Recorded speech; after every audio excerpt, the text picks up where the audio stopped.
JPR ஒரு சாதாரண constable, போலீஸில் கான்ஸ்டபிள் காங்கிரஸ் காலத்தில். அப்போ காங்கிரஸ் காலத்தில் ஒரு காவல்துறை சாதாரண நபராக இருந்த இவர், அவர் ஒரு காங்கிரஸ் ஒரு பெரிய சபாநாயகர் வீட்டில் காவலாளி.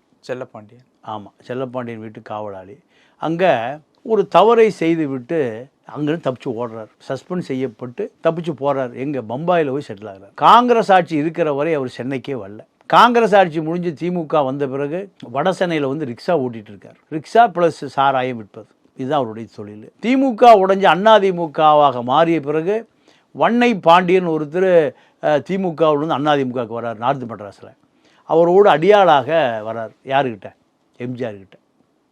வன்னை பாண்டியனுக்கு எம்எல்ஏ சீட் கொடுக்கலையே, வன்னை பாண்டியன் அதிமுக அலுவலகத்தை அடித்து உடைக்கிறார்.